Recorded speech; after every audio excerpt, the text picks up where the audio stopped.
Hi guys, ഇന്ന് ഞാൻ വന്നിട്ടുള്ളത് കുനാഫയുടെ വേറൊരു ഐറ്റം ട്രൈ ചെയ്യാൻ വേണ്ടിയിട്ടാണ്. എന്താണെന്നല്ലേ, ഇതാണ് സാധനം. പിസ്താഷ്യോ കുനാഫ ക്രോസാൻഡ് എന്താണ് പ്രൊനൗൺസിയേഷൻ എനിക്കറിയില്ല. അപ്പോൾ ഇതാണ് സാധനം. അപ്പം ഇത് മാർക്കറ്റിൽ ഇറങ്ങിയിട്ട് കുറച്ചായിട്ടുള്ളൂ. നമ്മൾ ഇതിന് മുന്നേ കുനാഫയുടെ ചോക്ലേറ്റ് ട്രൈ ചെയ്തു. ഇന്നിപ്പോൾ ഇതാ കുനാഫയുടെ ക്രോയ്സൻറ്റ് ട്രൈ ചെയ്യാൻ പോവുകയാണ്.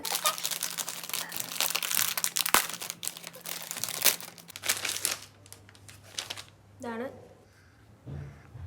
ഉള്ളിലാണ് ഫില്ലിങ്സ് ഉള്ളത് കുനാഫയുടെ. ഞാൻ ആദ്യം കടിച്ച ഭാഗത്ത് ഫില്ലിങ്സ് കുറവായിരുന്നു ഗൈസ്. ഞാൻ വീണ്ടും കടിച്ചിട്ട് പറയാം. ഓക്കെ സംഭവമാണ്. നമ്മളിപ്പോൾ ക്രോയ്സൻറ്റ് കഴിക്കാറില്ലേ, അപ്പോൾ അതിൻ്റെ ഉള്ളിൽ ചോക്ലേറ്റ് അതൊക്കെ ഉണ്ടായില്ലേ, അതിന് പകരം ഈ കുനാഫ പിസ്താഷ്യോ വെച്ചു എന്നേ ഉള്ളൂ. അത്രേ ഉള്ളൂ റേറ്റ്. 2 ദിറംസ് 2.5 ദിറംസ് അങ്ങനെ എന്തോ ആണ് ഉള്ളത്.